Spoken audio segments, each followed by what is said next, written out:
Bela diri adalah seni mempertahankan diri yang mengutamakan kekuatan fisik. Seni bela diri telah berkembang selama berabad-abad di berbagai negara. Berbagai macam cabang olahraga telah berkembang di banyak negara, khususnya Indonesia. Salah satu cabang olahraga yang banyak digemari oleh banyak orang, baik dari kalangan anak-anak hingga para pemuda, adalah olahraga kickboxing.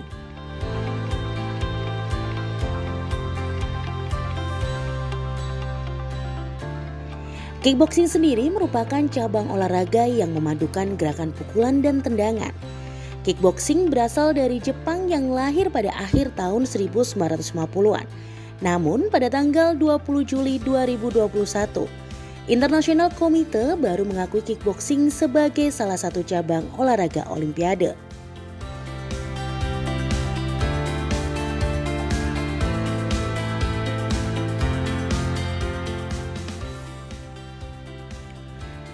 Febiola Amelia Prasasti merupakan salah satu atlet kickboxing wanita dari Sasana YTBK Semarang.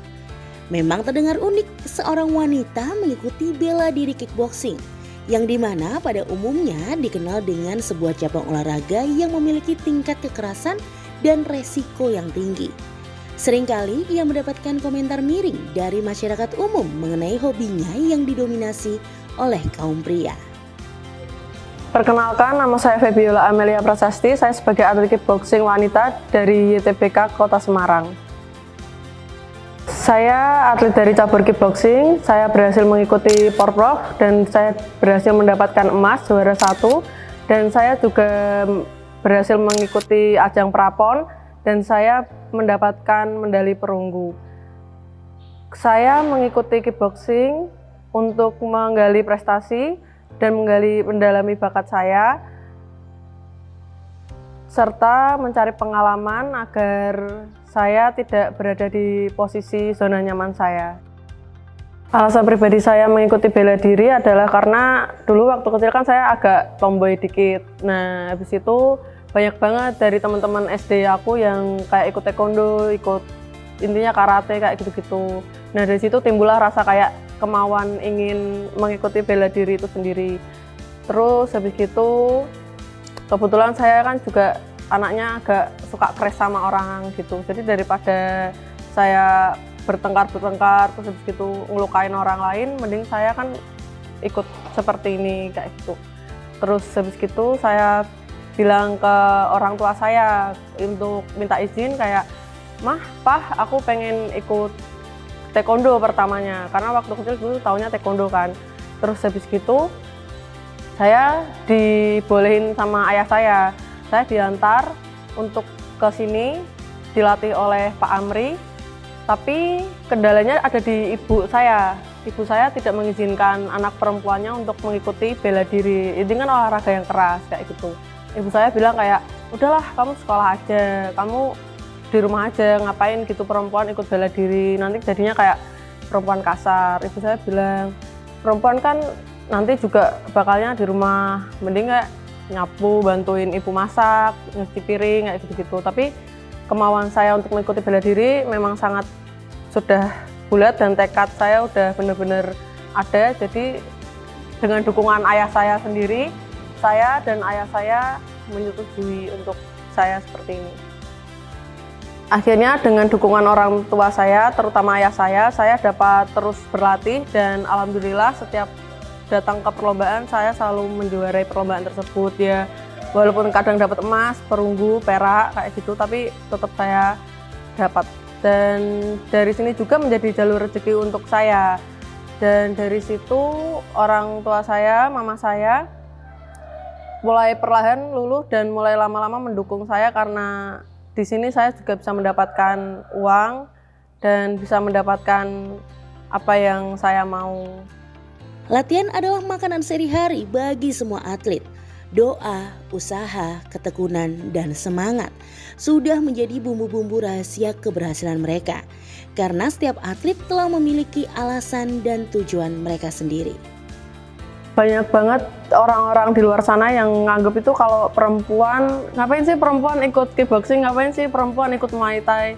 Kenapa nggak ikut kayak renang aja, kenapa nggak ikut kayak nari aja, lebih ke feminim.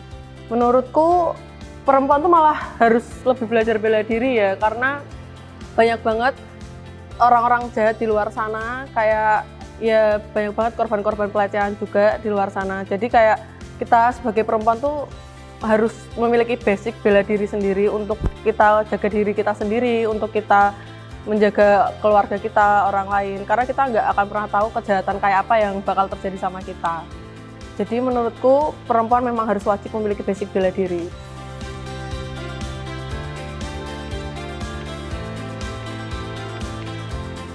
Hal yang paling menyakitkan di dunia bela diri, terutama atlet seperti ini tuh, biasanya kalau kita latihan kan ada yang namanya sparring, ada yang namanya cedera. Kita kalau sparring kan pasti cedera.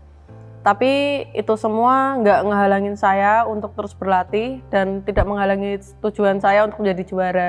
Malah rasa sakit itu nanti tuh yang akan terbayar ketika saya mendapatkan juara itu. Karena ya rasa sakit itu hal yang paling menyenangkan di dunia seperti ini. Kadang waktu saya cedera, seperti pengalaman saya waktu momen berangkat ke Prapon, kan saya sempat cedera di tangan saya retak. Nah itu tuh banyak banget kayak orang-orang yang ngomong kayak udahlah ngapain, nggak usah udah cedera, udahlah gantiin aja, nggak usah pakai saya lagi karena udah cedera gini. Jadi kayak banyak banget malah orang-orang tuh yang membuat saya down gitu loh, kayak mundur. Tapi dari semangat saya dan bantuan support dari orang tua saya berhasil untuk berangkat ke Prapon. Ya walaupun hanya mendapatkan medali perunggu, tapi saya puas akan hasil tersebut. Dan itu tidak akan membuat saya untuk gentar atau untuk mundur dari tujuan saya menjadi atlet. Banyak masyarakat yang menganggap bahwa seorang wanita hanya diperbolehkan melakukan aktivitas di rumah, layaknya seorang ibu rumah tangga pada umumnya. Namun, Febiola memiliki tujuan lain. Ia ingin memiliki banyak prestasi dan membanggakan kedua orang tuanya melalui kickboxing ini dan mengedukasi masyarakat bahwa seorang wanita juga berhak mendapatkan keadilan serta kesetaraan dengan kaum pria. Orang-orang tuh pasti bilang kayak perempuan ngapain sih ikut bela diri, mending kamu kayak kuliah, terus kayak masak, nyapu, ngepel kayak gitu-gitu. Ini yang bersangkutan dengan keperempuanan lah kayak gitu.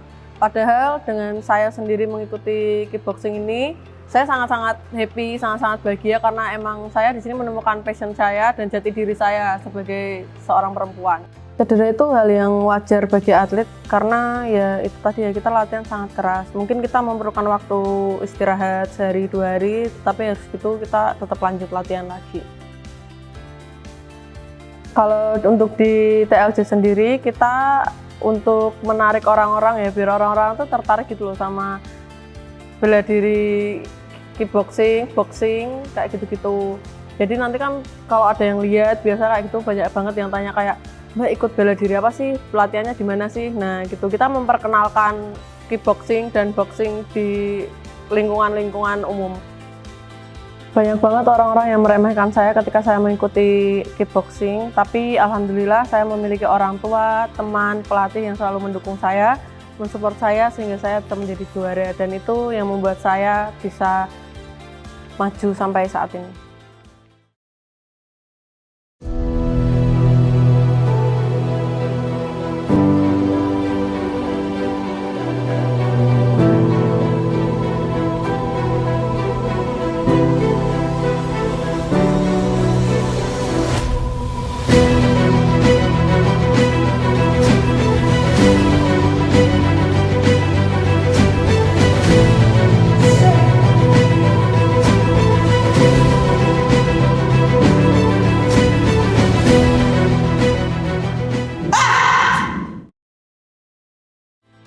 Setiap kali saya merasa ragu dengan diri saya sendiri, saya selalu mengingat tujuan awal saya mengikuti bela diri kickboxing ini.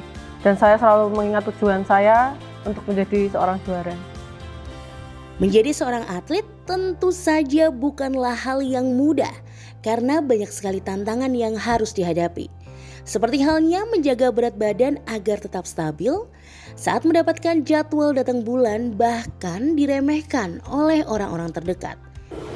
Terkena pukulan, tendangan, cedera itu udah biasa, itu makanan sehari-hari kita sebagai atlet. Ya kadang saya nangis juga kalau waktu cedera, karena ya gimana ya, kan sakit kayak gitu. Tapi kita tuh kayak dilatih buat kuat gitu loh. Kita di situ bisa melihat mental kita sendiri, seberapa kuat kita. Karena kita dididik untuk menjadi keras kayak gitu. Terkadang waktu nurunin berat badan itu emosi kita juga nggak kontrol ya, karena kan kita kan ngangkat makan, ngangkat minum kayak gitu. Kadang kita sampai puasa, dan waktu latihan pun kita harus mengeluarkan power yang lebih dan latihan yang lebih keras daripada teman-teman yang lain. Dan di situ juga kita kadang kayak sampai pakai sauna, kadang kita sampai ya macam-macam lah cara untuk menurunin berat badan yang gila-gila lainnya. Dan untungnya banyak banget teman-teman dari Sasana atau dari teman-teman satu tim yang benar-benar mengerti akan keadaan itu. Jadi mereka semua kalau kita lagi marah atau kita lagi kepancing emosi, lagi sensitif gitu, mereka semua ngebiarin dan mereka semua mengerti akan keadaan kita. Sebenarnya cukup banyak ya, banyak faktor dari internal dan eksternal kayak gitu-gitu. Nah, yang paling utama itu pandangan masyarakat ke kita gitu sebagai atlet bela diri perempuan. Banyak banget orang-orang di luar sana yang masih kayak menuntut patriarki, 3M, masak, macak, mana, perempuan harus kayak gitu-gitu loh. Dan menurut saya hal-hal kayak gitu tuh malah membuat perempuan-perempuan Indonesia nggak akan pernah maju kayak gitu. Kesulitan internalnya itu juga ada banyak ya, terutama dalam membagi waktu bersama keluarga, waktu kita sekolah, waktu kita mau main. Kayak ada juga yang sudah bekerja atau kuliah itu malah agak lebih ribet untuk membagi waktunya sendiri gitu. Dan untuk saya sendiri sih, saya kan perempuan. Perempuan itu kan ada masanya dimana kita setiap bulan libur atau datang bulan itu juga benar-benar mengganggu kita untuk berkegiatan gitu loh. Kan ya gitulah, perempuan kan perutnya sakit, nggak nyaman kayak gitu. Jadi kita benar-benar ngerasain nggak enaknya gitu. Tapi ya kita tetap harus latihan dan tetap harus menjalankan tanggung jawab kita sebagai atlet. Nama saya Ahmad Amri, yang biasa dipanggil Amri. Saya sebagai pelatih di Sasana YTBK Camp Semarang. Tidak setuju bahwa cewek itu tidak semua lemah. Ada yang berprestasi di bidang olahraga bela diri, dari tinju, di Muay Thai, dan kickboxing. Dan mungkin ada di cabur-cabur lain juga ada. Ya biar bisa mengejar mengejar kekuatan sama cowok lah, walaupun memang dari segi kekuatan memang cowok lebih ringan lah daripada sama cowok, tapi biar setiap hari dipasangin sama cowok biar bisa berimbang. Ada dari Sasana sini sendiri ada nama Zola, kemarin juara Powerpuff di cabur kickboxing. Ada Clarista juga juara 1 di Powerpuff di Muay Thai. Ada juga yang dapat medali perak, Indah juga. Ada juga nama Bening juga juara kickboxing juga, dan yang lainnya juga ada lagi. Bagi Febiola, kegagalan bukanlah akhir dari segalanya, melainkan sebuah pelajaran yang berharga.